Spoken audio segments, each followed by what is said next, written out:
안녕하십니까, 이진우입니다. 영국인들이 즐겨 마신다는 홍차는 원래 중국에서 영국으로 들어온 거라고 하죠. 영국인들이 이 중국산 홍차에 빠져서 당시에 무역 적자가 아주 커지자 이걸 해결하기 위해서 영국 정부는 식민지였던 인도에서 아편을 키워서 중국에 몰래 팔았고, 또 당시에 청나라는 그걸 막기 위해서 광저우에서 밀매 단속도 나섰었습니다. 그런 식으로 사이가 나빠진 두 나라가 전쟁을 했는데 영국이 기선을 잡고 결국은 홍콩이 영국으로 넘어가는 난징 조약으로까지 이어졌었죠. 오늘 역사 속 경제 이야기 시간에는 이 아편 전쟁에서 중국이 왜 졌는지에 대한 역사적 장면들 한번 살펴보겠습니다. 기업의 주인이 누구냐고 물으면 보통은 주주입니다라고 답하는 게 정답인 것 같은데, 그래서 주주와 기업의 이익이 함께 가는 게 당연한 일 같은데요. 현실에서는 주주와 대주주 또는 주주와 대표이사 간에 여러 가지 다양한 갈등이 벌어집니다. 오늘 체크리스트 시간에는 그래서 주주와 주식회사, 주식 투자의 의미를 다양한 관점에서 생각해 볼 수 있는 기업은 누구의 것인가 라는 제목의 책을 함께 읽어보겠습니다. 손에 잡히는 경제 플러스 광고 듣고 시작합니다. 지금은 중국의 영토인 홍콩은 한때는 영국 땅이기도 했습니다. 100년 동안 영국이 조차했던 땅이었는데 어쩌다가 그렇게 됐는가를 거슬러 올라가 보면 우리가 즐겨 마시는 홍차 때문이었는데요. 오늘 역사 속 경제 이야기 시간에 이게 어떻게 연결된 얘기인지 좀 자세하게 들어보겠습니다. 역사 스토리텔러 썬킴 씨 나와주셨습니다. 어서 오세요. 안녕하십니까, 썬킴입니다. 영국에서는 오후에는 꼭 홍차를 마셔야 영국인입니까? 제가 정통 영국 발음으로 하면 afternoon tea라는 Afternoon tea. 문화가 있지요. 어, 영국, 그렇죠. 우리가 알고 있는 로열 밀크티라든지 애프터눈 티 같은 홍차에 관련된 문화는 영국에서 대부분 만들어진 건 사실입니다. 정말 좋아하지요. 그런데 지금도 제가 지금 MBC 문화방송에서 제공해 주신 커피를 마시고 있지만 네.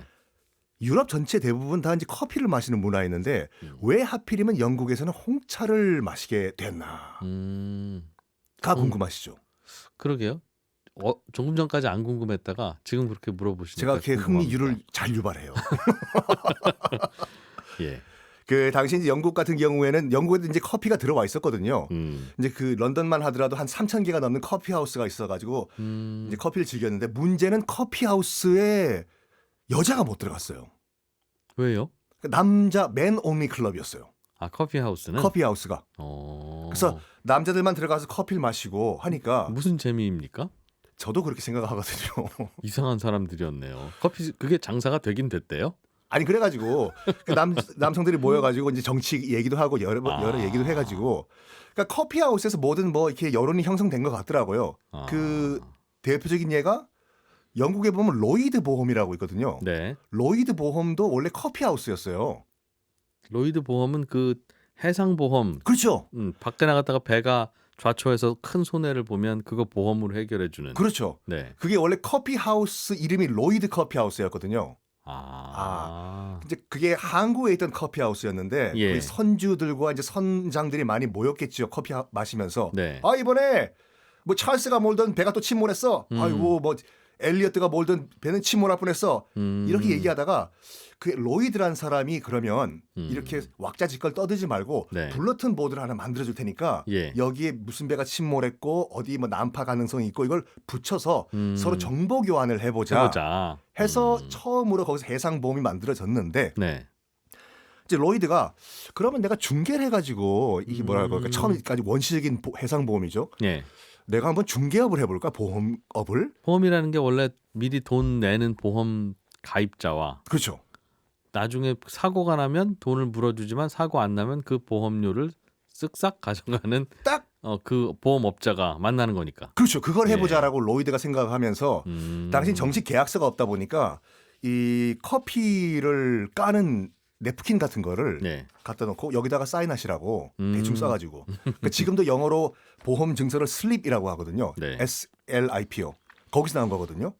그리고 이제 그 선주와 선장과 보험 가입자들이 쭉 다 이제 사인한 다음에 네. 맨 마지막에 로이드가 맨 마지막 밑에 사인을 했어요. 내가 이 계약이 분명히 있었음을. 그래서 그렇죠. 양 당사자가 말 바꾸면 내가 증인을 설 것을 선서함. 그렇죠. 그래가지고 보험 관련 업자를 지금도 미국에서는 영어권에서는 언더라이트라고 하거든요. 아. 맨 밑에 쓴다고 해가지고 아하. 여기서 출발했습니다. 그렇군요. 업계에서는 언더라이팅 한다. 뭐 언더라이팅 이렇게, 한다 그렇게 하죠. 그렇게 표현하는데 홍차 얘기하다가 갑자기 보험의 역사로 빠졌네요. 다시 홍차 얘기로 홍차 가죠. 얘기죠. 홍차는 빨가니까 홍차겠죠? 역시 날카로운 아니, 지적이세요. 아닙니까? 맞죠? 홍차는 네. 일본에서 만든 거예요. 그 표현 자체를요. 아, 그렇습니까? 네. 영어로는 블랙티거든요. 아. 지금 홍차를 말린 거, 네. 뭐 우롱차도 홍차의 일종이니까 예. 차로 우려내기 전에 보시면은 음. 시커먼 색깔이에요.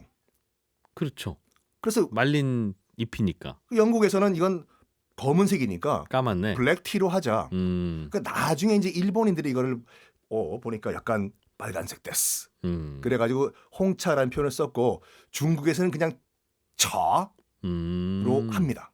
녹차는 그럼 녹색이잖아요. 많은 분들이 녹차를 네. 그 녹색으로 알고 계시는데 예. 차로 만들기 전에 녹차 밭에 가면 녹색이지만 예. 이걸 차로 만들면은 말리면 따서 말리면 말리면은 검정색이에요. 그런데 그걸 물에다 타면 녹차는 초록색이 흐르고 아니에요. 잘 보면 약간 녹색이라기보다 붉은색이 흐르거든요. 이게 우리의 선입견이라니까요. 지금 우리가 먹는 녹차 아이스크림, 네. 녹차 뭐 빙고 이런 예. 거 보면 다 녹차 색깔 색소를 넣은 거예요. 아, 녹색이? 네. 그럼 녹차밭에서 갓 딴 녹차를 차에다 타면 그게 초록색이 안 나온다고요? 녹차에 그걸 써서 못 먹죠. 그걸 발효시켜야죠. 아, 그렇습니까?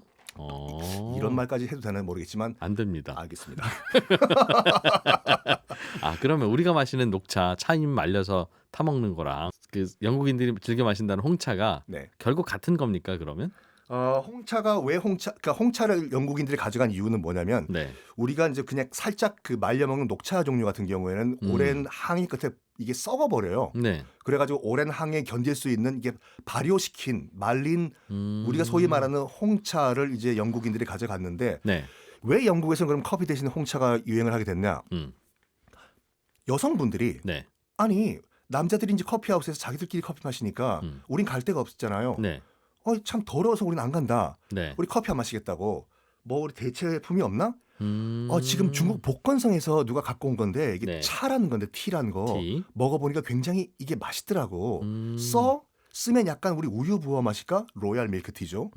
그리고 차와 뭐가 들어왔냐면 도자기 세트가 들어왔어요. 예쁘잖아요. 아. 여기에 따라 마시고 하니까 있어 보이거든요. 예. 이거 아시다시피 차이나를요. 예. C를 대문자로 쓰면 중국이지만 소문자로 쓰면 도자기 세트가 돼요. 예. 그렇죠. 그건 그리고 무슨 이유가 있어요? 네? 그건 이유가 있어요? 중국에서 가져왔다고 해서. 아하. 근데 중국에서 그 비싼 차이나 세트를 갖고 왔는데 깨지잖아요, 이게요. 네, 네. 그래서 영국인들이 안 깨지는 차이나를 만들어 볼까 하다가 거기다가 소뼈를 갈아 넣어 봤어요. 아. 안 깨지는 거야. 아. 그래서 소뼈가 들어간 도자기를 본 차이나라고 아하. 합니다. 그렇군요. 그래서 영국에서는 홍차를 여성들이 먼저 마시기 시작했다고요? 그런데 이제 남성들도 소문 들은 거죠. 야, 우리 남자들끼리 있으니까 심심하지 않냐? 저는 처음부터 그럴 줄 알았습니다. 그러니까 우리도 차란 게 티란 게 마신다고 하는데 마담들이 예. 우리도 한번 가서 마셔보자. 음. 마셔봤더니 너무 맛있는 거예요. 그래가지고 남녀 공동 기호품이 됐습니다. 아. 영국에서 차 문화가 폭발을 해. 그러니까 찻집에 가서 차를 마셔보니 그렇죠. 맛있더라. 근데 차가 영어로 티잖아요. 네. 이 티가 중국어에서 유래된 건 아시죠? 그렇습니까? 이게 중국이 지금 얼마나 넓은 나라냐면은 유럽 대륙을 들어가지고 던지면은 중국에 쏙 빠져버리거든요. 네. 그래서 중국 북쪽에 있는 북경, 북경어를 우리가 이제 보통화라고 해서 그 표준어로 쓰는데 차를 만드는 복건성은 홍콩 옆이다 보니까 다른 나라예요. 지금도 복건성에서 쓰는 복건어와 북경 보통화는 완전 다른 외국어거든요. 그러겠죠. 예.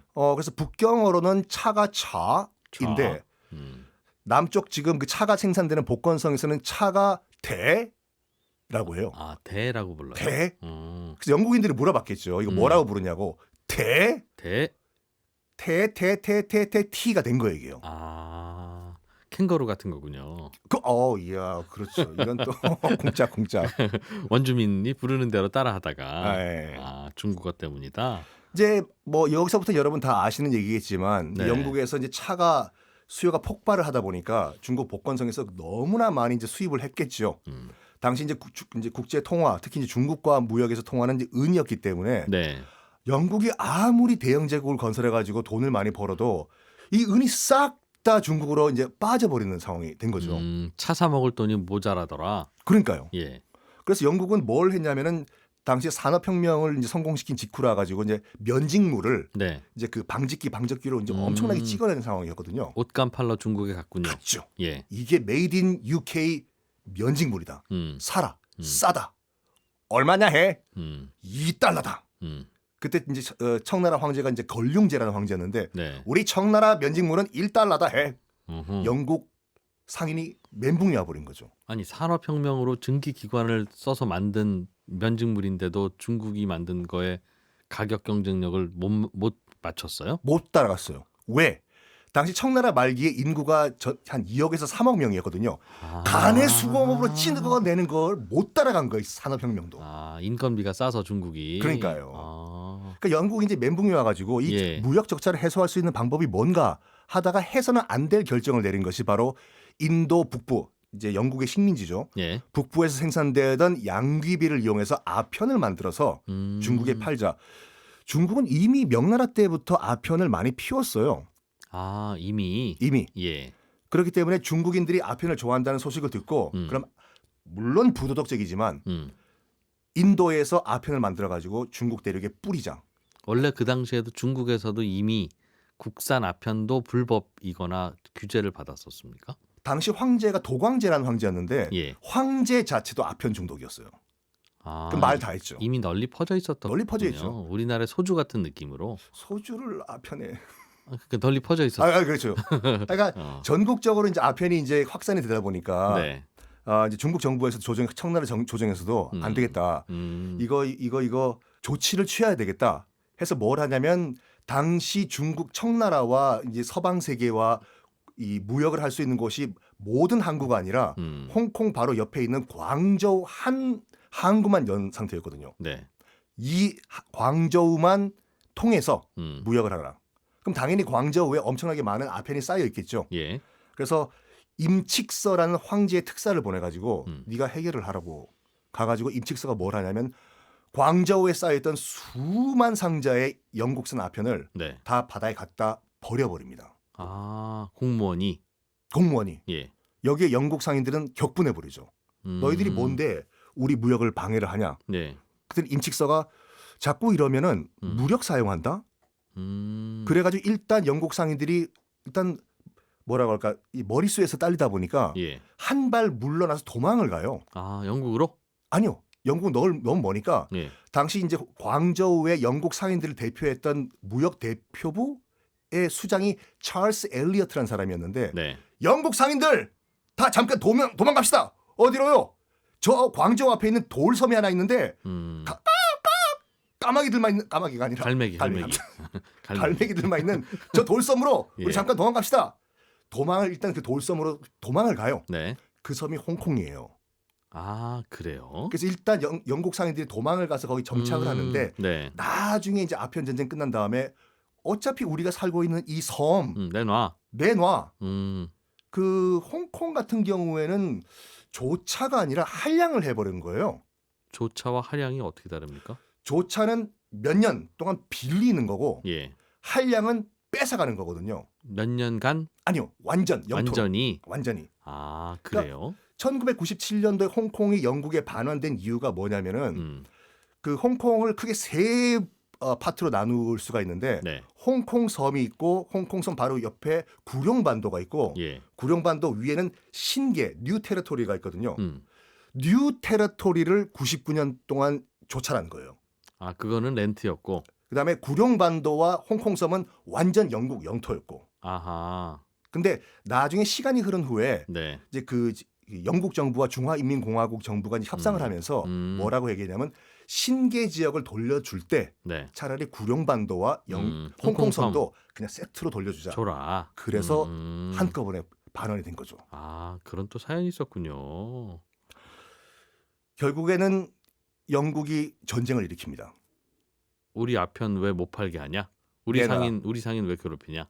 바다에 버린 거 다 물어내고 예. 앞으로 아편 공식적으로 팔 수 있게 청나라가 보장을 해라. 해서 일으킨 것이 1840년 아편 전쟁인데 네. 근데 이상하지 않으세요?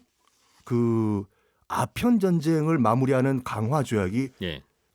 광저우 조약도 아니라 홍콩 조약도 아니라 난징 조약이잖아요. 아, 그러네요. 왜 하필이면 남경, 난징일까? 뭐 협상 사인 그만하자 하는 거는 거기서 했을 수도 있긴 하죠. 이게 예. 물류와 큰 관계가 있어요. 아. 영국인들이 굉장히 머리를 잘 쓴 게 예. 일단 광저우를 함락을 시켜요. 함락을 시킨 다음에 어딜 가냐면 가자 양쯔강으로 가자 해서 올라가요. 네. 당시 고속도로가 있는 것도 아니고 KTX가 있는 것도 아니고 중국 대륙의 물류는 크게 동서로 흐르는 북쪽의 황하와 예. 남쪽의 양쯔강, 예. 수로를 이용했거든요. 예. 그리고 남북으로 경항운하라고 해서 북경과 항주를 연결하는 남북 인공 운하가 있어요. 그러니까 두 강을 연결해 버렸다 이거죠. 그렇죠. 그 황하와 양자강을. 그렇죠. 예. 한자로 공자 같이 이렇게요. 예. 경항운하, 베이징에서 출발한 그 운하가 양쯔강과 딱 만나는 지점에 있는 곳이 어디냐면 남경이에요. 아. 그래서 영국이 어떻게 생각했냐면 저 남경만 점거해버리면 우리가 점령하면 중국 대륙 물류 올스탑 된다. 거기서 딱 막아버리면 되니까. 그렇죠. 네. 그래가지고 밑에서 광저우 앞바다에서 깔짝깔짝거리던 영국 함대들 다 북쪽으로 북상. 네. 어디로 가냐? 양쯔강을 거슬러서 상류로 가면서 남경의 집합. 네. 여기에 중국 정부가 허걱 놀란 거죠. 지금 영국이 남경을 점령하는 순간 네. 일단 남부 최대 경제 도시기도 하고 네. 중국 대륙 물류 대란이 일어난다고. 그러니까 택배가 안 오는 거죠. 고속도로로 치면 만남의 광장이 점령당한 거네. 만남의 광장은 소고기 묵국이 진짜 맛있죠. 예. 그래가지고 이제 협상을 벌이는 거예요. 예. 남경 앞에서 있던 영국 함대가 어이 베이징에 있는 청나라 황제시여 우리가 남경 점령해가지고 네. 이 3억의 중국 인구들이 택배를 못 받는 그런 택배 대란 한번 겪으시겠습니까? 아니면 항복하시겠습니까? 네. 여기에 이제 백기를 드는 거죠. 아. 남경만큼은 손대지 마라. 네. 경항운하 손대면은 우린 망한다. 그러니까 망하기 전에 빨리 내려오셔가지고 사인합시다. 해서 남경에서 모여가지고 사인한 것이 이 아편 전쟁의 마무리인 1842년의 남경 조약입니다. 그렇군요. 그래서 남경까지 갔군요. 그래서 남경 조약에 의해가지고 아까 말씀드린 것 같이 홍콩을 빌려주는 게 아니라 영국의 완전 한량. 그때부터 영국 땅이 돼버려요. 그리고 나중에 이 홍콩의 경쟁 도시가 되는 예. 상하이 등등등 이 항구 도시가 개항을 하는데 예. 참 영국인들이 머리는 좋긴 좋아요. 그 남경 조약 체결되기 이전까지만 하더라도 이 상하이는 네. 정말 초가집 몇 채밖에 없었던 그냥 조그만 어촌이었거든요. 네. 근데 딱 보니까 양쯔강 하구에 있는 저기를 우리가 차지하면은 우리가 중국 대륙 물류를 다 장악할 수 있다. 예. 저기 주시오. 저기는 그냥 조그만 어촌인데요. 주시오. 해서 음. 만들어진 것이 상하이. 근데 양쯔강이란 표현을 예. 중국에서는 안 쓰는 거 아시죠? 양쯔강이라고 안 불러요? 중국에서는 장강이라고 부르거든요. 긴 강이라고. 양쯔강은 그 당시 영국인들이 그 상하이를 개척할 때 그때 자기들끼리 불렀던 이름이에요? 그렇죠. 그 다리가 하나 있었거든요. 예. 그 양쯔강이 뱃놀이를 하고 있던 영국 선교사가 이 장강 예. 이 뱃놀이를 하고 있었는데 강이 너무 예쁜 거예요. 그래서 이제 그 중국 뱃사공한테 이 강의 이름이 무언가를 물어봤는데 네. 하필이면 양자교라는 다리 밑을 통과하고 있었거든요. 네. 그래서 이 중국 뱃사공은 이 다리 이름을 물어보는 줄 알고 양쯔 이렇게 얘기해요. 양쯔 차오. 아 여긴 양쯔강이구나. 돌아가가지고 양쯔 리버라고 정말 예쁜 강이 있더라. 캥거루넷. 기승전 캥거루네요. 그래서 그렇게 됐군요. 정통 중화 요리 양자강은 정통 중화 요리가 아닐 수도 있어요. 네. 아니 근데 중국은 그렇게 영국에서 멀리 온 군인 몇 명한테 당할 만큼 해군이 약했나 봐요. 아 그때는 그 세계 최강의 무기가 하나 있었습니다. 영국 함대는요. 네메시스호라고 해가지고 네. 네메시스가 그리스 신화에 나오는 법, 로, 예. 법의 여신인데 음. 일단은 증기선이에요. 네. 그러니까 이 기후의 영향을 받지 않고 영국에서 출발해서 홍콩 앞바다까지 올 수가 있어요. 그리고 물론 거북선은 이전에 있었지만 네. 세계 최초의 철갑 증기선이었어요. 아하. 아무리 중국 청나라 함대가 함포를 쏴도 예. 똥똥 다 튕겨나가는 거예요. 세상에. 그래서 이 철갑 증기선인 네메시스호를 보고 중국 청나라 해군들이 멘붕이 왔다고 하죠. 저거는 우리 절대로 못 이긴다. 우리 항복하자. 그래서 예, 역사 스토리텔러 썬킴 씨와 함께 홍차로부터 시작해서 홍콩으로 마무리되는 홍짜네요. 홍홍 스토리 잘 들어봤습니다. 고맙습니다. 홍홍홍. 예, 저희는 여기서 1부 마무리하고 잠시 후 2부에서 또 재미있는 이야기 들어보겠습니다. 2부에서 뵐게요. 기업의 내부를 들여다보면 다양한 주체들의 이해관계가 복잡하게 얽혀 있고 서로의 이익을 침해하는 일들도 많이 발생합니다. 주식 투자를 하다 보면 그래서 이익을 보기도 하고 손해를 보기도 하는 게 다 그런 기업 생태계와도 연결된 일이기도 한데요. 오늘 체크리스트 시간에는 기업은 누구의 것인가? 라는 제목의 책을 통해서 기업 지배구조와 관련한 고민들 좀 다시 한번 들여다보겠습니다. 김치형 경제뉴스 큐레이터입니다. 어서 오십시오. 네, 안녕하세요. 기업은 누구의 것인가? 라는 제목이 조금 도발적이어요. 네. 회장님이 들으시면 내 거지 무슨 소리야? 이상한 친구야? 라는 생각을 할 거고 네. 엄밀하게 말하면 주주들의 것이기도 하고. 저도 궁금합니다. 뭐 네. 이진우 기자께서는 기업의 주인이 누구냐라고 물으면 뭐라고 대답하실지가 사실 궁금했는데 네. 방금 전에 살짝 얘기하신 건가요? 주주라고 생각하시나요? 뭐 주주의 것이죠. 다만 우리는 또 네. 우리 사회에 있는 모든 것을 사회 구성원 전체의 것이라고 특히 놀- 좋은 것일수록 그렇게 생각하는 경향이 있어서 논란을 회피하기 위한 발언인 것 같은데 뒤쪽은 어쨌든 최근에 뭐 논란이 있죠. 실제로 예. 흔히 뭐 주주자본주의 또는 주주 우선주의라는 관점에서 본다면 방금 전에 저희가 언급했던 주주가 회사의 주인이다 이렇게 얘기할 수 있는데요. 근데 경제가 이제 이 책에서도 그런 얘기가 좀 나오는데 수학처럼 정답이 딱 떨어지는 건 아니기 때문에 그게 맞다 틀리다 뭐 이런 관점보다는 막 방금 전에 말씀드린 주주자본주의에 대한 그러니까 이게 나타난 배경 네. 그다음에 최근에 왜 여기에 대해서 회의적인 관점들이 대두되고 있고 그리고 우리가 주식 투자를 한다는 것에 대해서는 돈을 벌기 위해서 하는 거지 정도로 생각하고 있었다면 네. 실제로 주주가 된다라는 게 어떤 의미를 가지고 있는지에 대한 다양한 얘기거리들을 이 책에 좀 담아놔서 일반적이기도 하고 좀 읽어보면 뭐 좀 생각할 것도 있고 그래서 같이 한번 얘기해보고 싶어서 가지고 나왔습니다. 그렇죠. 특히 투자자로서의 주주. 네네. 뭐 저도 그렇고 김치영 그 큐레이터도 그러시고 그렇습니다. 누구나 많은 분들이 투자 수익을 얻기 위해서 주식 투자를 했다가 투자 수익이 잘 나면 그 회사에서 무슨 일이 벌어져도 별 관심 없고 네네. 투자 수익이 안 나고 마이너스 수익률이 되기 시작하면 이제 그 회사의 주주로 변신해서 이 회사는 이것도 문제고 저것도 문제고 또 그렇게 눈에 또 더 들어오기도 하고. 네. 아무튼 주식 투자는 일단 투자 수익을 내려고 하는 건데 그 자체가 문제는 아니잖아요. 그렇습니다. 뭐 그러라고 있는 제도이기도 하고요. 그러니까 뭐 그 멋진 말로 하면 주식을 사는 거는 그 회사와 운명을 같이 한다 뭐 이렇게도 표현하지 않습니까? 그러니까 회사가 장기적으로 잘 되는 거를 꿈을 같이 실어서 가는 거다 이렇게도 얘기를 하지만 네. 일반적으로 대중들의 주식 투자는 투자를 해서 수익을 올리는데 1차 목표가 있다 보니까 아까 말씀하신 것들과 같은 행위들이 좀 나타나는 건데요. 근데 우리가 과거로 조금만 돌아가서 우리 어렸을 때 그리고 사회 초년병 시절 때까지만 해도 우리 아버지 세대들이 저희한테 했던 얘기 주식 투자는 배가 망신하는 지름길이다. 절대 하지 마라. 뭐 이런 얘기 많이 듣지 않으셨습니까? 네. 근데 어떻게 보면 그 시절의 관점에서 보면 그 얘기가 또 맞는 얘기였던 것 같습니다. 그러니까 우리나라의 자본시장이 그렇게 크게 발전하지도 않았었고 어떻게 보면 투자할 만한 기업도 별로 없었던 것 같고요.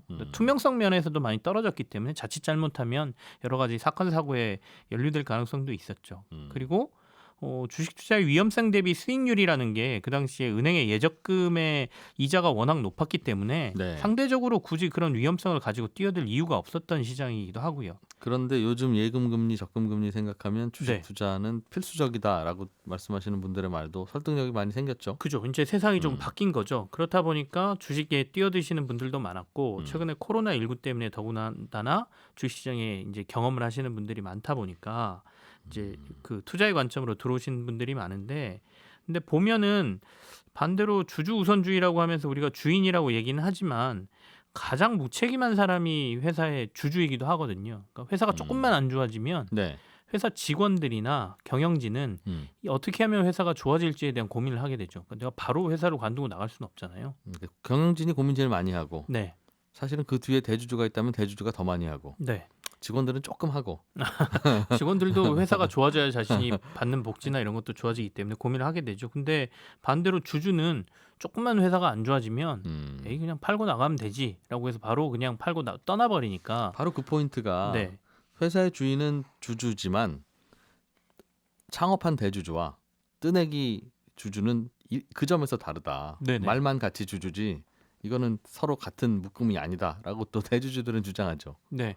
그래서 어떻게 보면 주주 우선주의나 주주 자본주의의 첫 번째 그 비관적인 생각, 우리가 왜 주주들을 주인이라고 해야 되느냐에 대한 비관적인 생각의 첫 번째 출발은 그 부분입니다. 주주들의 무책임함이 굉장히 큰데 물론 주식을 많이 갖고 있는 대주주들은 조금 다르긴 하겠지만 이걸 우리가 주주들을 그렇게 인정해야 되는 게 맞느냐라는 생각에서 출발한 게 되게 많고요. 그다음에 이제 주식을 우리가 투자한다는 거에 대해서 책임의 문제를 바라보면 이게 좀 재밌는 얘기인데 주식 투자하고 채권의 투자를 저희가 이제 비교해서 생각을 해보면 네. 우리가 보통 주식을 주인이 그 기업의 주인이라고 하는 이유 중에 가장 큰 부분이 이거거든요. 그러니까 보통 조그만 가게를 우리가 할 때도 사장님이라고 하는 분들은 그 가게에 직접 돈을 투자한 분을 사장님이라고 하잖아요. 네.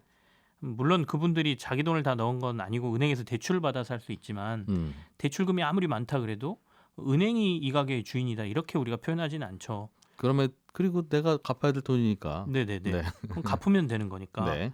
그래서 우리가 주식 투자를 할 때 기업에 투자한 그러니까 돈을 직접 넣어준 이 주주들을 주인이라고 하는 이유는 거기에 있다 이렇게 볼 수 있는 거죠. 그러니까 기업의 자산을 크게 두 가지로 보면 자본과 부채로 나눌 수가 있는데 네. 자본은 앞서 사장님이 자기 돈 넣은 것과 같은 거니까 상장사의 주식을 들고 있는 주주들이 이 자본금을 나눠 갖고 있으니 주인이라고 보는 것이고요. 예.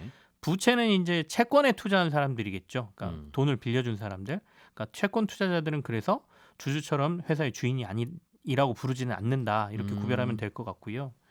그래서 이제 보통 우리가 주주를 자녀 청구권자다 이렇게 얘기하기도 하거든요. 예. 그래서 이 자녀라고 하는 건 네. 아들 딸이 아니라 남아 있는 그렇죠. 남아 있는 회사가 망하든 위험해지든 아무튼 청산을 하면 갚을 거 다 갚고 임금 줄 거 다 주고 네, 남아 있는 것들이 그냥 우리 거인. 맞습니다. 손님 다 치르고 남아 있는 상에 있는 거 그냥 먹는. 네. 그래서 이제 채권 투자자하고 주식 투자자의 가장 결정적인 차이가 거기에서 발생하는 거지 않습니까? 그러니까 회사가 문제가 생기거나 그러면 채권 투자자들은 자신이 빌려준 돈만 회수해서 가면 끝나는 거고 네. 주식 투자자들은 자신이 투자한 돈을 가져올 수 있는 게 아니라 회사의 상황에 따라서는 아까처럼 빚도 갚고 예. 남아있는 것도 다 정리하고 남아있는 걸 나눠 갖는 사람들이기 때문에 자녀 청구권자 이렇게 저희가 분류를 하는 거고요. 예. 그래서 두 투자자라고 제가 표현을 했지만 주식하고 채권을 투자한 사람이 결정적으로 앞으로 회사가 어떻게 돼야 될지에 대한 의사결정을 할 때 차이점을 보이는 게 돈을 빌려준 사람들은 내가 돈을 회수하는 정도만 회사가 계속 유지한다면 네. 이 회사가 덩치가 커지든 아니면 문제가 조금 있든 회사에 현금만 좀 가지고 있다면 별로 크게 관여를 안 하는데 네. 주식 투자자들은 어떻게든 부채를 일으켜서라도 회사의 값어치가 올라가고 나의 주식의 값어치가 올라가야 아까 자녀 청구권자로서 가져올 게 많아지잖아요. 그렇겠죠. 그러다 보니까 이제 의사결정에 있어서 이 둘 사이에 충돌이 계속 일어나고 예. 이 충돌 문제가 회사의 어떤 값어치를 올리는 데에서도 계속해서 이제 뭐 일종의 부작용도 있고 긍정적인 부분도 있고 만들어진다라고 얘기합니다. 네. 그런 개념, 그러니까 주식 투자를 하는 사람들이 주주라고 하는 개념, 기업이라고 하는 개념을 어떻게 가지면 좋겠냐 하는 네네. 거를 쓴 책인가 봐요. 네, 그렇습니다. 그리고 뭐 여러 가지 얘기를 하고 있는데요. 예. 그래서 앞서 이제 주주자본주의에 대해서 간단하게 설명을 드렸습니다만은 그러면 이제 회의적인 시각이 자리 잡으면서 그럼 요즘은 이 주주자본주의에 대해서 어떻게 얘기들을 하느냐 네. 혼재돼 있긴 한데요. 아직도 뭐 주주자본주의를 가장 중요하게 생각하는 관점들을 제시하시는 분들도 있는데 일단 주주자본주의가 대세로 자리 잡기 시작한 건 1970년대 정도부터인데 네. 흔히 자유시장 경제의 아버지라고 불렸던 밀턴 프리드먼이라는 경제학자가 있죠. 노벨 경제학상 받으신 분. 네. 이분이 뉴욕타임즈에 이런 개념을 처음으로 이제 기고를 하면서 주주가 회사의 주인이다라는 관점들이 이제 경제를 좀 자리 잡기 시작했다라고 하고요. 네. 그러다 보니까 이제 기업인의 성과를 평가할 때 특히 미국에서는 이 주주 우선주의적인 관점에서 잣대를 들이대는 경우가 굉장히 2000년대 초반까지 많았고요. 주가가 많이 오른 기업이 잘된 기업이고 좋은 기업이고 네. 경영진이 경영 잘한 거다. 네. 그래서 그 대표적인 인물이 이른바 잭 웰치, 네. 지휘 회장을 지냈던 잭 웰치를 이제 주주 우선주의로 경영을 가장 잘한 인물로 네. 이제 꼽는데 잭 웰치가 실제로 지휘를 재건하러 들어갔을 때 엄청난 인원의 구조조정을 시작하거든요. 네. 이때 이 구조조정을 비난하는 사람들에게 했던 자신의 논리 첫 번째가 회사의 주인인 주주들을 위해서는 어쩔 수 없는 과정이다. 이렇게 얘기를 했다는 거죠. 그러니까 거의 주주자본주의를 맹신했던 사람 중에 한 명인데 기업의 구성원은 기업의 부품일 뿐이다. 네네. 좀 중요한 부품이긴 하지만. 네, 그렇습니다. 그래서 이제 2000년대 들면서 이게 조금씩 변하는 이유 중에 하나가 그러니까 주주자본주의가 낳은 부작용 중에 하나를 네. CEO들의 연봉 그다음에 인센티브 이런 게 굉장히 많아지게 한 걸 주주자본주의 때문이다라고 분석을 하거든요. 그 근거가. 네. 그러니까 앞서도 말했지만 주가가 올라야 경영을 잘했다라고 평가를 받기 시작하니까 네. 이 사람들이 그러면 주가를 오를 수 있도록 하는 동인을 만들어줘야 되지 않습니까? CEO들이 뭐 열심히 하면 주가가 그래도 더 오르니까. 네. 네. 그러니까 그냥 매출이나 실적으로만 보게 되면 단기 성과만 보고 네. 이번에 실적만 좋아지면 내가 좋은 성과의 평가를 받을 수 있으니까 주가하고 상관없이 네. 그렇게 안 가기 때문에 스톡 옵션이라는 제도를 만들어서 네. 살짝 끼워주고 뭐 주가에 연동해서 인센티브를 더 준다거나 이런 것들이 생기면서 굉장히 과도한 CEO들의 인센티브 같은 게 만들어진 거를 이제 하나의 부작용으로 보는 것이죠. 그래서 이런 것들에 대한 회의감이 들면서 최근에는 경영의 최우선이 주주만을 바라보면 안 된다라는 의견들이 조금씩 나오고 있고 예. 뭐 미국에서도 이런 얘기들이 많이 주장되고 있다라고 얘기합니다. 어떤 내용들이 좀 나오고 있어요? 회의라고 하면 그러니까 주주 위주의 경영 이 문제가 있다라고 네네. 보는 겁니까? 구체적으로 어떤 내용이에요? 이게 어떻게 보면 2008년 금융위기 때 월가를 접수하라라는 그 운동이 있었지 않습니까? 네. 그것도 금융권에 한해서였지만 앞서 제가 잠깐 말씀드린 CEO들이 과도하게 경영자들이 과도하게 이익을 분배해가는 행위에 대해서 이제 비난이 좀 나왔던 거고요. 그리고 이제 두 번째가 그 이후에 2019년도에 미국의 레로나는 그 CEO 181명이 모여서 예. 비즈니스 라운드 테이블이라는 걸 갖게 되거든요. 이 당시에 이제 JP 모건의 제이미 다이먼 회장, 뭐 아마존의 제프 베이조스, 그다음에 뭐 팀 쿡, 애플의 팀 쿡 이런 사람들이 다 모입니다. 그래서 이 당시에 어떤 선언을 하게 되냐면 주주만을 위해서 서비스를 제공하는 게 경영이 아니다. 소비자, 고객, 직원, 공급자들 그리고 지역 사회까지도 위한 경영을 해야 된다라는 선언을 하게 됩니다. 그러니까 경영의 목적을 주주에서 완전히 확장시켜 버리는 이제 선언을 하게 되는데 네. 이게 어떻게 보면 경제학하고 자본주의 시장에 어떻게 보면 하나의 이정표가 되는 사건으로 인식이 되죠. 그 이후에 실제로 요즘 흔히 말하는 뭐 ESG라고 하지 않습니까? 환경과 거버먼트와 뭐 이런 것까지 지역 사회까지 생각하는 이런 ESG 개념이 조금씩 더 들어오는 상황으로 이제 바뀌고 있다라는 것이죠. 그러니까 환경이나 지역 사회에 대한 공헌을 중시하면 네네. 그 기업도 이미지 좋아져서 다 잘 되고 하면 그러면 뭐 CEO가 왜 고민을 하겠어요. 네네. 그런데 회사는 돈이 없는데 혹은 부족한데 다른 데 투자해야 되는데 네. 그럼 환경 설비에 투자를 할 거냐 아니면 미래 기술에 투자할 거냐 둘 중에 하나만 할 수 있다. 그런데 환경 설비에 투자 안 하고 미래 기술에 투자하면 그건 친환경 기업이 아니잖아요. 네네. 그리고 환경 기술에 투자하면 그거는 바보 되는 거 아니겠습니까? 그러다 이제 곧 뭐 망하거나 혹은 오래 못 가겠죠. 네네. 그럴 때가 이제 고민인 거라서. 그래서 이게 예. 실제로도 이 181명이 선언을 하고 난 게 2019년이라고 말씀드렸잖아요. 그럼 벌써 뭐 4, 5년 지났지 않습니까? 근데 그러면 이 사람들이 그걸 다 철저하게 잘 지키고 있느냐? 사실 그건 아니다. 그러니까 약간 선언적인 의미에 가까울 수도 있는데 네. 이게 과거에 아까 70년도부터 주주 우선주의를 맹신하는 분위기에서 경영이라는 거에 대한 새로운 개념들이 들어오고 있다는 데에 의미를 두고요. 1번은 생존이잖아요. 기업의 네. 1번은 이윤 추구고 생존이기 때문에 말씀하신 것처럼 양자택일의 과정이라면 생존을 먼저 택해야 되고 그렇지 않고 이렇게 선두에 치고 나가는 정말 큰 기업들, 사회적으로 영향력이 큰 기업들이라면 이제는 주주만을 생각하는 게 아니라 거기 구성돼 있는 다양한 이해관계자들까지 다 챙겨야 되는 게 경영이다라는 개념이 이제 들어오기 시작됐다는 거죠. 그래서 여기서는 일단은 그 전에도 노동자도 기업의 주인이다라고 주장을 굉장히 많이 해왔지 않습니까? 그러니까 예. 직원들을 포함하는 거는 과거부터 있었던 얘기인데 이게 지역 사회까지 가는 것까지는 굉장히 어떻게 보면 경영자들에게는 부담이기도 하고. 그건 지자체장이 해야 될 일이죠. 네. 강남역에 수해난 거를 삼성이 그 근처에 본사가 있다고 책임지기는 그러자고 하면 네네. 좀 그렇지 않겠습니까? 당연히 뭐 그런 직접적인 사례까지는 뭐 지자체가 하는 게 맞는데요. 그러니까 환경 문제라든지 아니면 사회 공동체가 같이 성장하는 부분이라든지 이 부분까지도 일부 기업이 신경을 써야 된다라는 개념이 네. 요즘 자꾸 들어오고 이런 기업들에 투자를 해주겠다라는 펀드들이 만들어지고 자금이 만들어지다 보니까 경영자들은 투자를 받기 위해서는 그리고 앞서도 말씀드린 것처럼 주가가 오르기 위해서는 결국에는 또 ESG에 신경을 쓰는 방향으로 좀 가고 있다라는 얘기가 되죠. 그렇군요. 논란거리예요. 네네, 맞습니다. 결론을 내리기는 좀 어려운. 네. 책에 등장한 여러 사례들 중에 좀 이 얘기는 좀 들어볼 만하거나 생각해 볼 만한데라고 하는 느낌을 받으신 포인트는 어떤 것들입니까? 뭐 그런 것도 있고요. 조금 재밌는 너무 딱딱한 얘기만 해가지고 우리가 이제 코로나19에 투자자 급증하면서 우리나라는 한국의 이 개미 투자자들을 이른바 동학개미라고 불렀지 않습니까? 예. 근데 미국은 좀 알려져 있어요. 미국은 이런 동학개미를 로빈후드라고 부르죠. 그죠? 예. 일본은 뭐라고 부르는지 아십니까? 일본 얘기는 못 들었어요. 일본은 닌자개미라고 부른답니다. 아, 이미지가 뭐 맞아 떨어지죠. 동학개미하고도 뉘앙스도 비슷하네요. 네네네. 예. 그다음에 중국이 제일 재밌는데요. 예. 중국은 부추라고 부른답니다. 우리 먹는 부추요? 예. 왜 부추라고 해요?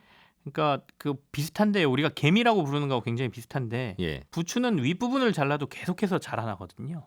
아, 그래서 맨날 기관 투자들에게 그렇게 당하고도 계속해서 투자하는 개인 투자자들을 중국은 부추라고 부른다 그래서 야, 참 세상이 다들 비슷하게 생각하는구나 뭐 이런 생각을 조금 했습니다. 예. 그리고요. 그리고 다른 재밌는 사례 중에 하나가 그러니까 기업을 이제 경영을 잘 하느냐 못 하느냐를 하는 여러 가지 그 모니터링의 방법들이 있지 않습니까? 근데 최근에 재밌는 사례 중에 하나로 소개된 게 언론이라든지 사회 관계망 서비스를 이용해서 모니터링을 하는 방법들을 요즘 고민들을 많이 하는데 미국의 한 헤지펀드가 러시아 회사를 인수한 이후에 우량 기업이었지만 경영진의 전횡이 좀 심해서 네. 기업 가치가 굉장히 낮았다고 하죠. 근데 보통은 합병하고 난 다음에 경영진을 교체하는데 교체하지 않고 유수의 언론에다가 일부러 회사는 괜찮은데 경영자가 제대로 일을 하지 않는다라는 평판을 내놓고 난 이후에 이 사람이 뭐 월스트리트 저널이라든지 이코노미스트지라든지 그런 데 나온 인터뷰를 보고 네. 야 이러다가 내가 완전히 매장되겠는데라는 생각으로 더 열심히 경영을 해서 바꿔놓은 사례도 있다. 그래서 단순히 교체만이 방법은 아니다. 모니터링하는 방법도 여러 가지가 있다라는 사례로 소개되기도 합니다. 교체하지 않고 예. 언론에다 대고 비난을 하면 네. 자극을 받아서 열심히 하더라. 네. 이게 전문 경영인의 사례겠죠. 야, 그래서 뭐... 동화 같은 실제 사례가 있다라고 얘기도 합니다. 아 그렇군요. 또 어떤 얘기들이 좀 마지막으로 하나만 좀 더 들려주시죠. 그리고 이제 과도한 인센티브하고 스톡 옵션의 부작용으로 소개된 사례인데요. 예. 이게 2019년도에 위워크 사례가 나옵니다. 그러니까 그 공유 오피스 업체로 유명하지 않습니까? 우리나라에도 진출해 있죠. 이 공동 설립자 애덤 뉴먼이라는 사람이 이 공유 업체를 설립해 놓고 쫓겨나게 되는데요. 이 쫓겨나는 과정에서 본인이 이제 차등 의결권 주식을 활용을 해서 퇴직금을 과도하게 책정하는 걸 통과를 시키죠. 이사회에서. 네. 대주주니까 대주주 마음대로 이사회에 안건을 올리고 통과시켜서. 네, 그래서 보통주의 10배 정도의 의결권을 가진 차등 의결권을 이 창업주가 가지고 있었다고 하는데요. 네. 퇴직금으로 12억 달러, 우리 돈으로는 1조 3천억 원을 챙겨서 나간 사례. 이런 것들이 이제 대표적인 CEO들의 과도한 임금에 대한 부작용이다 이렇게 소개합니다. 네. 잘 들었습니다. 김치형 경제뉴스 큐레이터였습니다. 네, 저는 내일 아침 8시 30분에 손에 잡히는 경제에서 또 인사드리겠습니다. 이진우였습니다. 고맙습니다.